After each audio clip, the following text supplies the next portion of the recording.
بسم اللہ الرحمن الرحیم الحمد للہ رب العالمین والصلاة والسلام علی سید الانبیاء والمرسلین اما بعد فاعوذ باللہ من الشیطان الرجیم بسم اللہ الرحمن الرحیم وما ارسلناک الا رحمۃ للعالمین صدق اللہ العظیم۔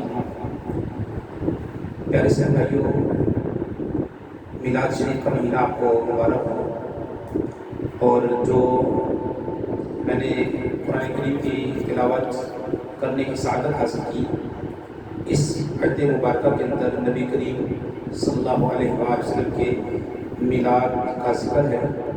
میلاد نبی کریم صلی اللہ علیہ وآلہ وسلم کا جشن میلاد منانا، یہ قرآن کریم حدیث مبارکہ سے ثابت ہے۔ اس میں اللہ پاک ارشاد فرماتا ہے وَمَا أَرْسَلْنَاكَ إِلَّا رَحْمَةً لِلْعَالَمِينَ، اور ہم نے تمہیں نہ بھیجا مگر رحمت بنا کر تمام جہانوں کے لیے۔ میلاد ظرف کا صیغہ ہے۔ میلاد کا معنی پیدائش کا وقت یا پیدائش کی جگہ، والدہ یلد ولادۃ، مثال واوی ہے۔ میلاد اصل میں میلاد تھا، کسرہ کے بعد واو آیا تو اس واو کو یا سے بدل دیا، میلاد۔ والدہ یلد ولادۃ، باپ ضربہ یضرب، پیدائش کا وقت یا پیدائش کی جگہ۔ جس محفل میں نبی کریم صلی اللہ علیہ وآلہ وسلم کا آنے کا ذکر ہو، آپ کی میلاد کا ذکر ہو، آپ کی صورت کا ذکر ہو، آپ کی سیرت کا ذکر ہو، اس محفل کو محفل میلاد کہا جاتا ہے۔ لیکن عاشقان میلاد سے میری عرض ہے، میلاد شریف ضرور منائیے، شریعت کے دائرے میں میلاد منائیے، اور نماز کی پابندی کیجیے۔ نبی کریم صلی اللہ علیہ وآلہ وسلم نے نماز کے بارے میں فرمایا کہ نماز کے اندر میری آنکھوں کی ٹھنڈک کو رکھ دیا گیا۔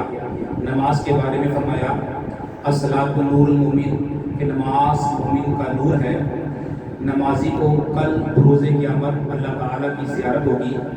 جو نماز پڑھیں گے جماعت کے ساتھ نماز پڑھیں، اور جو سرکار کے عاشق ہیں، جو میلاد منانے والے ہیں، نماز کا اہتمام کریں، وقت پر نماز پڑھیں، جلوس میں بھی جائیں، لیکن جب نماز کا وقت ہو جائے تو جماعت کے ساتھ نماز پڑھیں۔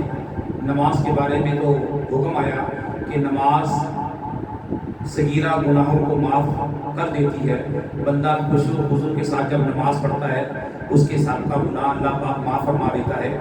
نماز کی پابندی لازمی ہے ایک مسلمان کے لیے۔ قرآن کریم میں بار بار فرمایا گیا اقیموا الصلاۃ، نماز قائم کرو، نماز قائم کرو۔ نماز قائم کرنا کیا ہے کہ سفر ہو، حضر ہو، دکھ ہو، تکلیف ہو، ہر حال میں نماز ادا کرنی ہے۔ جو میلاد منانے والے ہیں، میں ان سے عرض کرتا ہوں کہ آپ نماز پابندی کے ساتھ پڑھیں۔ یہ نماز انشاءاللہ تعالی برائی سے بچائے گی، نمازی کی قبر انشاءاللہ روشن ہو جائے گی، یہ نماز انشاءاللہ اسے جنت میں لے جائے گی، اور یہ نماز انشاءاللہ تعالی اس کے گناہوں کو معاف فرمائے گی۔ نماز کی برکت سے انشاءاللہ جو نمازی ہوں گے، جو سرکار کے میلاد منانے والے ہوں گے، جو نمازی ہوں گے، وہ انشاءاللہ کل بروز قیامت رب تعالیٰ کی زیارت سے مشرف ہوں گے۔ تو جو میلاد منانے والے ہیں، نماز کا اہتمام کریں، نماز پڑھیں، وقت پر پڑھیں، جماعت کے ساتھ پڑھیں، جلوس میں بھی جائیں، لیکن یہ یاد رکھیں کہ جلوس جو ہے وہ بالکل شریعت کے مطابق ہونا چاہیے۔ اس میں بھی نماز، جب نماز کا وقت ہو جائے تو جہاں تک ممکن ہو جماعت کے ساتھ نماز پڑھی جائے۔ اللہ پاک ہمیں میلاد منانے کی توفیق عطا فرمائے۔ اور میلاد منانا یہ نبی کریم کی سنت مبارکہ ہے۔ نبی کریم صلی اللہ علیہ وآلہ وسلم اپنا میلاد ہر پیر کو روزہ رکھ کر منایا کرتے تھے۔ ہمیں بھی چاہیے کہ ہم نبی کریم صلی اللہ علیہ وسلم کی سیرت پر چلتے ہوئے نبی کریم صلی اللہ علیہ وآلہ وسلم اپنا میلاد ہر پیر شریف کو مناتے تھے۔ ہم تو ایک سال میں ایک مرتبہ سرکار صلی اللہ علیہ وسلم کا جشن میلاد مناتے ہیں، اور یہ بھی جب 12 ربیع الاول ہو تو دن میں روزہ رکھیں، رات میں ساری رات جاگیں، اور صبح بہارا میں استقبال کیجیے، اور نماز کی پابندی کریں۔ 12 ربیع الاول والے دن کثرت سے نبی کریم صلی اللہ علیہ وآلہ وسلم پر درود پاک پڑھیں، جلوس میں بھی جائیں، لیکن شریعت کے دائرے کے اندر میلاد شریف منائیں۔ السلام علیکم ورحمۃ اللہ وبرکاتہ۔